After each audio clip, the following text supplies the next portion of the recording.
अगर आपको स्विमिंग नहीं आती है तो आप स्विमिंग सीख लीजिए।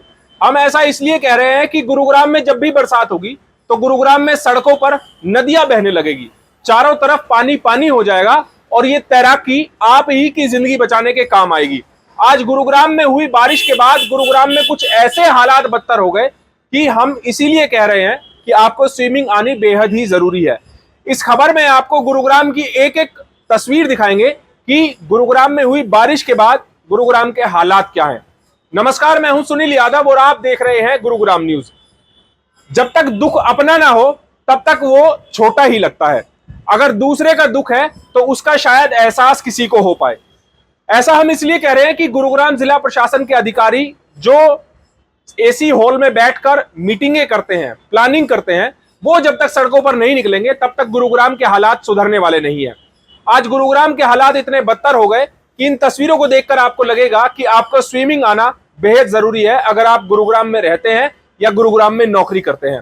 तस्वीरों की शुरुआत करते हैं दिल्ली गुरुग्राम एक्सप्रेसवे से, जहां पर नरसिंहपुर में आज फिर से जल भराव हो गया। 4 दिन पहले 16 जून को जब बरसात हुई तो यहां पर यही हालात थे, लेकिन आज हालात और ज्यादा बदतर इसलिए हो गए क्योंकि इस बरसात के बाद सुबह सुबह जब ऑफिस जाने वाले लोग घरों से बाहर निकले तो वो सड़कों पर फंसकर खड़े हो गए। सड़कों पर न केवल पानी की नदियां बह रही हैं बल्कि इसके अलावा कई किलोमीटर तक ट्रैफिक जाम भी लगा हुआ है। कुछ तस्वीरें हम ड्रोन की आप लोगों को दिखाते हैं, उसके बाद पानी की तस्वीरें भी आप लोगों को दिखाएंगे। ये दिल्ली गुरुग्राम एक्सप्रेसवे की वो तस्वीरें हैं जिसमें आपको गाड़ियां रेंग रेंग कर चलती हुई नजर आ जाएंगी। और इसका मुख्य कारण यह है कि गुरुग्राम में जो बरसात हुई है उसकी वजह से सड़कों पर भारी जलभराव हो गया है। ये बारिश हो सकता है बहुत से लोगों के लिए राहत लेकर आई हो, गर्मी से निजात मिली हो, लेकिन उन्हीं लोगों के लिए ये आफत भी बनकर बरसी है जो सड़कों पर काम के लिए निकले हुए हैं। इस बारिश के बाद गुरुग्राम में जलभराव की क्या स्थिति है और केवल एक इलाके की नहीं, आज गुरुग्राम के कई इलाकों की तस्वीरें हम आप लोगों को इस खबर में दिखाने वाले हैं। नरसिंहपुर की अगर बात करें तो यहाँ पर जब सवारियों से भरी एक बस जाने लगी तो सर्विस लेन पर वो बस खराब हो गई और उसके टायर बिल्कुल डूब गए। इस बस के अंदर सवारियां फंस गई। 1.5 घंटे तक वो लाचार सवारियां अंदर इसी तरह बैठे रहे। लोग अपने काम पर जाने के लिए निकले लेकिन वो इस पानी में फंसकर खड़े हो गए। 1.5 घंटे तक उनके पास कोई मदद नहीं पहुंची। आखिरकार गांव के ही कुछ ट्रैक्टर चलाने वाले लोग वहां पर पहुंचे और फिर ट्रैक्टर के सहारे इस बस को यहां से निकाला गया, जिन्होंने 1000 रुपए चुकाकर इस बस को यहां से निकलवाया। वहां से मैं खुद गया, इस पानी में खड़ा हुआ, वहां से एक रिपोर्ट तैयार की है, वो आपको दिखाते हैं। उसके बाद गुरुग्राम की और तस्वीरें भी आप लोगों को दिखाएंगे। गुरुग्राम में आज सुबह 6 बजे से हो रही बरसात किसी के लिए राहत बनकर आई है तो अधिकतर लोगों के लिए ये आफत से कम नहीं है। आफत इसलिए कह रहे हैं क्योंकि गुरुग्राम में हुई सुबह सुबह इस जोरदार बारिश की वजह से जगह जगह जल भराव जैसी स्थिति हो गई है और कई जगह तो हालात इतने गंभीर हो गए हैं कि जिला प्रशासन उससे बिल्कुल अनदेखा है। मेरे पीछे आप लोगों को जो बस नजर आ रही है, दरअसल इसमें सवारियां भरी हुई है और पिछले लगभग 1.5 घंटे से ये लोग इसी तरह इस पानी में फंसे हुए हैं। ये बस आप गौर से देखिए कि ये सवारी की बस जो कि दिल्ली गुरुग्राम एक्सप्रेसवे पर नरसिंहपुर के पास जब ये बस जा रही थी तो उसी दौरान ये पानी, आप देखिए इस बस के टायर तक दिखाई नहीं दे रहे हैं और ये बस यहाँ पर फंस गई। पिछले लगभग 1.5 घंटे से बस के अंदर बैठी सवारी इसमें फंसे हुए हैं और ये लोग पिछले काफी समय से अंदर मदद की गुहार लगा रहे हैं। हालांकि जिला प्रशासन की कोई टीम यहाँ दूर दूर तक मौजूद नहीं है और केवल एक बस नहीं बल्कि और भी गाड़ियां यहाँ ऐसी है जो कि इसी तरह पानी में बंद हो रखी है। बाइक अगर इस पानी से निकलती है तो यहाँ वो बाइक पूरी दिखाई भी नहीं देती है और इस जलभराव की वजह से इस हाईवे पर आप देखें तो लगभग 5 किलोमीटर से लंबा ट्रैफिक जाम लग चुका है। सुबह सुबह ऑफिस का समय है, ऑफिस जाने वाले जो लोग हैं वो खासे परेशान इस समस्या से हो रहे हैं और ऐसे में जब नगर निगम और जीएमडीए, जिनका गठन ही केवल इसलिए किया गया था ताकि गुरुग्राम में विकास कराया जाए, नगर निगम और जीएमडीए ने कुछ दिन पहले गुरुग्राम के अलग अलग अंडरपास में एक ट्रायल किया दमकल विभाग के साथ मिलकर और वहां पर पानी छोड़ा गया, चेक किया गया कि क्या इस बार अंडरपास में पानी भरेगा या नहीं भरेगा। लेकिन मुख्य सड़क दिल्ली जयपुर को जोड़ने वाली दिल्ली गुरुग्राम एक्सप्रेसवे, यहाँ का ट्रायल आज तक किसी ने नहीं किया और उसके हालात ये है, उसकी वजह से आज गुरुग्राम में हालात बद से बदतर होते जा रहे हैं। हर साल का यही हाल है। 4 दिन पहले जब 16 जून को गुरुग्राम में जबरदस्त बारिश हुई थी तो उस दौरान भी यहाँ पर अमूमन इसी तरह के हाल थे और आज भी हालात जस के तस है।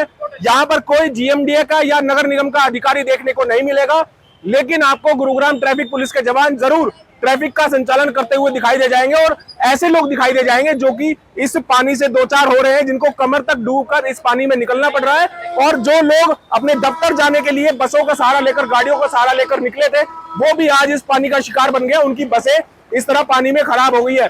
सवाल यही उठता है कि विश्व भर में अपनी साइबर सिटी के नाम से पहचान बनाने वाला ये शहर, आखिरकार इसके हालात कब सुधरेंगे।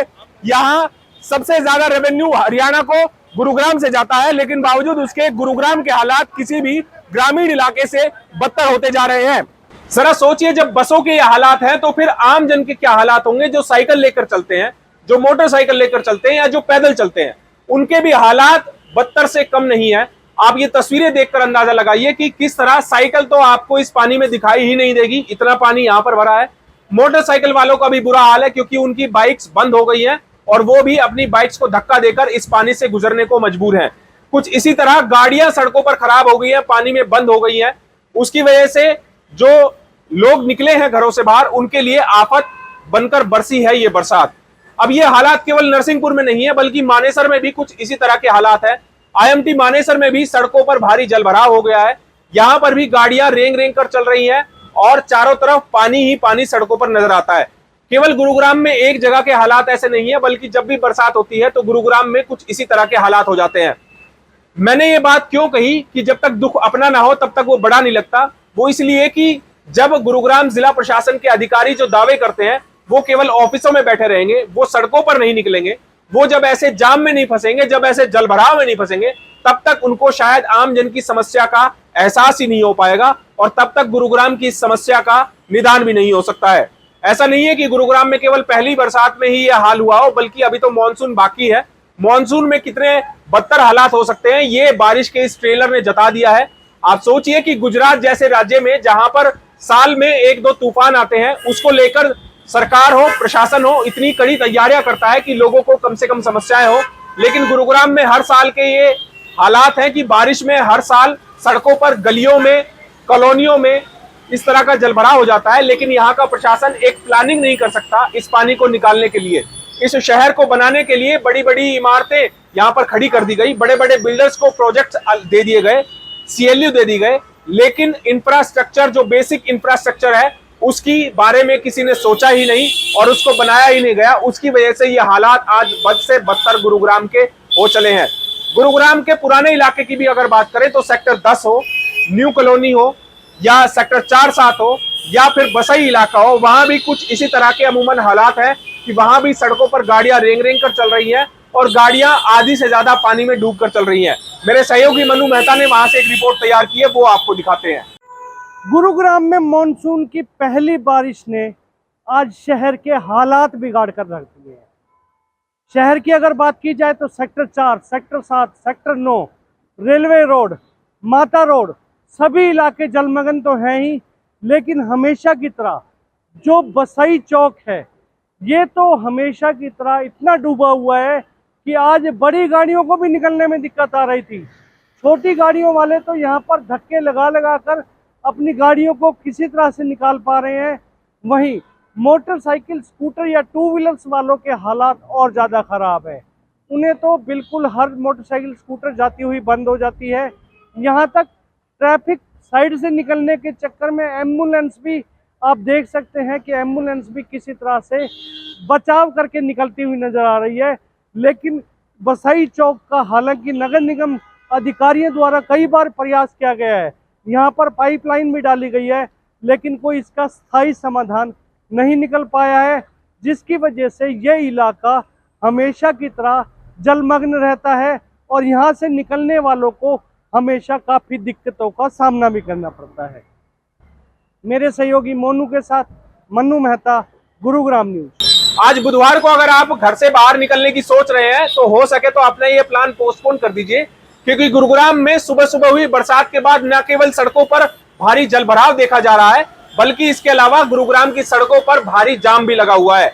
आप किसी सड़क पर चले जाइए, आपको 1 घंटे से कम का समय अपने गंतव्य स्थान पर पहुंचने में नहीं लगेगा, क्योंकि गुरुग्राम के हर इलाके में, चाहे एकलव्य चौक हो, चाहे दिल्ली गुरुग्राम एक्सप्रेसवे पर तो जाम लगा ही हुआ है, सोना रोड हो, वाटिका चौक हो, सुभाष चौक हो, हर जगह जाम से बुरे हालात हैं। इतना बुरा हाल हो गया है कि कुछ जगह गड्ढे हो गए हैं जहां पर गाड़ियां उन गड्ढों में फंस गई हैं और जिनकी वजह से अब ट्रैफिक का दबाव काफी सड़कों पर बढ़ गया है। ऐसे बुरे हालातों में गुरुग्राम ट्रैफिक पुलिस के जवान जरूर आप लोगों को सड़कों पर ट्रैफिक चलाते हुए नजर आ जाएंगे, लेकिन गुरुग्राम नगर निगम और जीएमडीए जो लगातार दावे करता है कि गुरुग्राम में पानी नहीं भरने दिया जाएगा और अगर गुरुग्राम में पानी भरा तो संबंधित अधिकारियों के खिलाफ कार्रवाई की जाएगी, ये झूठे दावे करने वाले वो कर्मचारी, वो अधिकारी आज सड़कों पर आपको कहीं नजर नहीं आएंगे। इतने साल बीत जाने के बाद भी गुरुग्राम में जब जल भराव होता है तो उसको मैनुअल तरीके से पंप सेट चलाकर इस पानी को निकाला जाता है, ना कि कोई ऐसी व्यवस्था की जाती कि गुरुग्राम में पानी ही ना भरे और ऐसी व्यवस्था की जाए कि जब भी बारिश हो तो वो पानी अपने आप ही जल्द से जल्द निकल जाए और जल भराव से लोगों को दो चार ना होना पड़े। इस खबर के बारे में आप हमें अपनी राय कमेंट करके जरूर दीजिएगा। साथ ही साथ आप इस खबर को जरूर शेयर कीजिएगा ताकि सभी लोगों तक सही जानकारी सही समय पर पहुंच पाए। नमस्कार।